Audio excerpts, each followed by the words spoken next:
Praise the Lord. Living miracle ministry சார்பாக உயிர் திறந்த இயேசு கிறிஸ்து நாமத்தினாலே வாழ்த்துக்கள். தேவன் உங்களை ஆசீர்வதிப்பாராக. உங்கள் ஆவிக்குரிய வாழ்க்கை மேன்மேலும் பலப்படுவதாக. கிறிஸ்து நமக்காக பாடுபட்டார், நாம் பாடுபடக்கூடாது என்பதற்காக.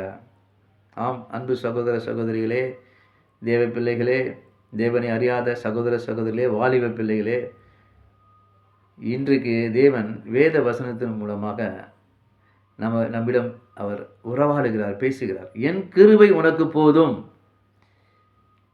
My grace is sufficient for you என்ற வசனத்தை நமக்கு கொடுக்கிறார். இந்த வசனம் நம்மை பலப்படுத்தும். யாரெல்லாம் பலவீனமாக இருக்கீங்களோ, சுகவீனமாக இருக்கீங்களோ, டிப்ரெஷனில் இருக்கீங்களோ, உங்கள் சிந்தனைகளில் கட்டு உண்டு இருக்கீங்களோ, இக்கட்டில் இருக்கீங்களோ, உங்கள் வேலை ஸ்தலத்தில் பிரச்சனையா, வியாபாரத்தில் பிரச்சனையா, குடும்பத்தில் பிரச்சனையா, கர்த்தர் உங்களை பார்த்து சொல்லுகிறார், அன்பு சகோதர சகோதரிகளே, என் கிருபை உனக்கு போதும். அந்த கிருபையை பிடித்துக் கொள்ளுங்கள். தினமும் அவருடைய கிருபையை கேட்டு பெற்றுக்கொள்ளுங்கள். அந்த கிருபை உங்களை ஒரு சேதமும் படுத்தாதபடி அது காத்துக்கொள்ளும். ஆம், அன்பு சகோதர சகோதரிகளே, அவர் கிருபை என்பது மிகவும் வல்லமை உடையது. ஏன்னா அவருடைய கிருபை அதிசயமானது.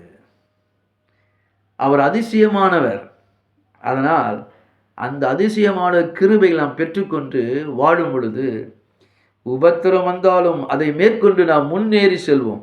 ஆம், அன்பு சகோதர சகோதரிகளே, என்னுடைய வாழ்க்கையில் கூட கடந்த காலங்களில் நடந்த சில சாட்சிகளை நான் பகிர்ந்து கொள்ள விரும்புகிறேன்.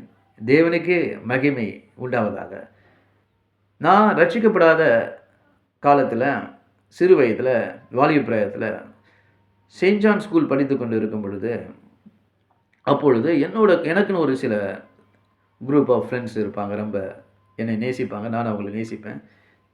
ரொம்ப சந்தோஷமாக நாங்கள் பேசுவோம், உறவாடுவோம், வெளியெல்லாம் போவோம், வருவோம். அப்படி இருக்கும் பொழுது ஒரு முஸ்லீம் சகோதரர் வீட்டுக்கு நாங்கள் எல்லாம் போய் அரட்டை அடிப்போம், பேசிட்டு வருவோம் ஜாலியாக. அப்போ இருக்கும் பொழுது எங்களுடைய 12th ஸ்டாண்டர்ட் எக்ஸாம் வரும் பொழுது அங்கே இருந்த முஸ்லீம் சகோதரர் என் ஃப்ரெண்ட்ஸு, இந்து சகோதரன் ஃப்ரெண்ட்ஸு, நானும் அப்போ இந்துவில் தான் இருந்தேன், ரட்சிக்கப்படாமல் இருந்தேன். நான் ஞானஸ்நானம் எடுக்காத வாழ்க்கை வாழ்ந்து கொண்டிருந்தேன். தேவனை அறியாதவன் நான், ஆலயத்துக்கு போகாதவன் நான். ஏதோ எப்பயோ ஒரு தாடி நான் ஆலயத்துக்கு போயிட்டு வருவேன், அவ்வளோதான். மற்றபடி நான் ஒரு கிறிஸ்துவன் அப்போது கிடையாது. தேவனை பற்றி எனக்கு முற்றிலும் தெரியாது. அப்படி இருக்கும்போது கூட எப்போ பார்த்தாலும் நான் நேரம் கிடைக்கும்போது மற்றவங்க ஃப்ரெண்ட்ஸு ஜீசஸ் பற்றி சொல்லுவேன். ஜீசஸ் அப்படின்னு சொல்லிட்டு அவரை பற்றி ஏதாச்சும் சொல்லுவேன். என்ன சொல்லுவேன்னு எனக்கே தெரில, ஞாபகம் இல்லை. ஆனால் ஜீசஸ் பற்றி சொல்லுவேன். என்னோடய நோட் புக்கில், ஸ்கூல் நோட் புக்கில் எல்லாம் கிராஸ் போட்டுட்ருப்பேன், மேலே கிராஸ் போடுவேன். அப்போ இந்த 12th எக்ஸாமுக்கு நாங்கள்லாம் கூடி அவங்க வீட்டில், அந்த முஸ்லீம் சகோதரர் வீட்டில் இருக்கும் பொழுது அவங்க திடீர்னு எக்ஸாம் வருது, பாலான்னு கூப்பிடுவாங்க. அப்போ பாலாவை ஜெபிக்க சொல்லுன்றாங்க. நல்லா நான் பார்க்குறேன், நான் நினைவு கூர்றேன், ஏன் என்னை ஜெபிக்க சொன்னாங்க? நான் ஒரு ஞானஸ்நானம் எடுத்த ஒரு கிறிஸ்துவன் கிடையாது, ஆலயத்துக்கு ரெகுலராக போகிறவன் கிடையாது, நான் தேவனை அறியாதவன், வேதத்தை அறியாதவன், வேதத்தின் வசனங்களை கற்று அறியாதவன், ஜெபிக்க தெரியாதவன்.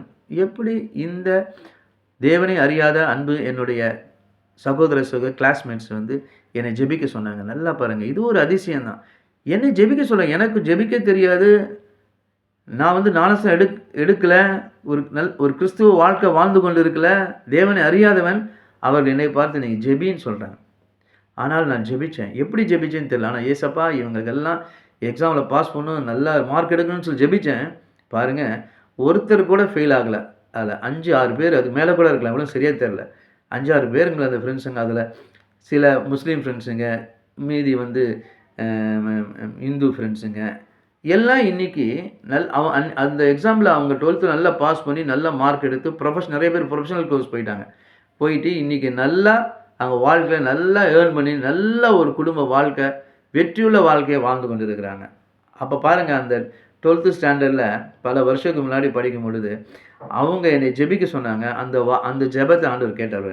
அப்போ ஆண்டவர் வந்து, நீ வந்து பாலமுருகன், நீ வந்து ஒரு தேவனை அறியாதவன், என்னை பற்றி தெரியுமா, நீ வேத வசனத்தை படிச்சிருக்கியா, அவங்க ஜெபிக்க சொன்னால் நீ ஜெபிப்பியா, நீ ஜெபிச்சா நான் உனக்கு பதில் கொடுத்துருவேனா, நீ யார், நீ புறஜாதி, நீ தேவனை அறியாதவன், என்னை பற்றி தெரியுமா உனக்கு அப்படி ஆண்டவர் சொன்னாரா? சொல்லவே இல்லை. எவ்வளோ பாருங்க அவர் அன்பு, அந்த அளவற்ற அன்பு, அந்த கிருபை எங்களை என்னைய மட்டும் இல்லாமல் என்னுடைய சகோதரர்களை, என்னுடைய கூட படிக்கிற ஃப்ரெண்ட்ஸ் எங்களை சூழ்ந்து கொள்ளுது பாருங்கள். அவர் கிருபை நான் கிறிஸ்துவர்களுக்கு மட்டுமல்லாமல் தேவனை அறியாத மக்களுக்கும் அவர் கிருபை இருக்கிறதுனால தான் அவங்க எல்லா விதத்துலையும் நல்லா பாஸ் பண்ணி நல்லா அவங்க மார்க் எடுத்து ப்ரொஃபஷனல் கோர்ஸ் நீங்கள் நல்லா இருக்காங்க.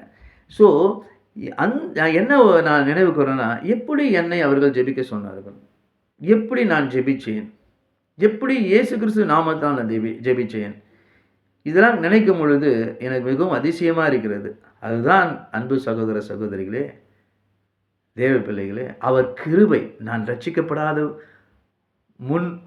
என்னை முன்குறித்திருக்கிறார். அதற்காக அவங்க ஜெபிக்க சொல்லியிருக்காங்க. அவர்களும் தேவனை அறியாதவர்கள் என்னை ஜெபிக்க சொல்லியிருக்கார்கள் என்றால் அவர் கிருபை என்னை தாங்கி இருக்கிறது.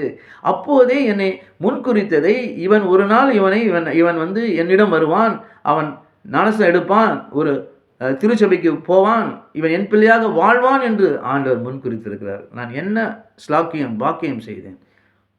வெரி ஆர்டினரி ஹியூமன் பீயிங் நான். ஆனால் என்னை என் தேவன் முன்குறித்திருக்கிறதை இந்த சாட்சி மூலமாக உங்களுக்கு சொல்லுகிறேன். அதனால் தான் சொல்லுகிறேன், நாம் ரட்சிக்கப்படாத அப்போது எனக்கு என்னுடைய சகோதரர்கள் ஃப்ரெண்ட்ஸுக்கு ஆண்டவர் வந்து நன்மையை செய்தார் என்றால், ஆண்டவருடைய பிள்ளைகளுக்கு நாம் அவரை ஏற்றுக்கொண்டு அவரே தேவன் அறிக்கை செய்து அவருக்கு ஊழியம் செய்து அவர் ஞானஸ்தானம் எடுத்த பிறகு நாம் சபைக்கு சென்று அபிஷேகம் பெற்று வேத வசனத்தை படித்து அவர் பாதத்தில் இருந்து இயேசுவையே தேவன் என்று அறிந்து அவருக்காக நம்ம வாழ்கிறோமே தேவ பிள்ளைகளாக, நமக்கு எப்படிப்பட்ட கிருபைகளை, எப்படிப்பட்ட அதிசயமான கிருபைகளை, எப்படிப்பட்ட நன்மைகளை, எப்படிப்பட்ட தேவ பாதுகாப்பை ஆண்டவர் தருவார். அந்த கிருபை மிக பெரிதாக இருக்கும். அதனால்தான் இப்போது நான் முத்திரை செய்கிறேன், என் கிருபை உனக்கு போதும். அன்பு சகோதர சகோதரே, இன்று அவர் கிருபை உங்களுக்கு போதும், உங்கள் வாழ்நாளும் போதும். ஆனால் ஒன்று மட்டும் செய்யுங்கள் சகோதர சகோதரிகளே, தேவ பிள்ளைகளே, அன்பாக கேட்டுக்கொள்கிறேன், தினமும் ஜெபித்து வேதவசனை படித்து அவருடைய கிருபைகளை பெற்றுக்கொண்டு புதிய ஒவ்வொரு நாளுக்கும் அவரிடம் இருக்க புதிய கிருபைகளை பெற்றுக்கொண்டு புதுப்பித்து நாம் கிறிஸ்துவுக்குள் வாழ்வோம் என்றால் என் கிருபை உனக்கு போதும். My grace is sufficient for you. அந்த கிருபை நம்மை எல்லா வித பயத்திலிருந்தும், எல்லாவித நெகட்டிவ் ஸ்பிரிட்லிருந்தும், எல்லாவித வேதனை இடுக்களிலிருந்தும், கட்டுகளிலிருந்தும் அது நம்மை விட்டு நீங்கி போகும். இயேசு கிறிஸ்து நாமத்தினால இந்த நாளிலே கர்த்தர் நமக்காக யுத்தம் செய்வார். அவர் கிருபை நமக்கு போதும், என் கிருபை உனக்கு போதும் என்று சொல்லியிருக்கார். அவர் கிருபையை பிடித்துக் கொள்ளுங்கள்.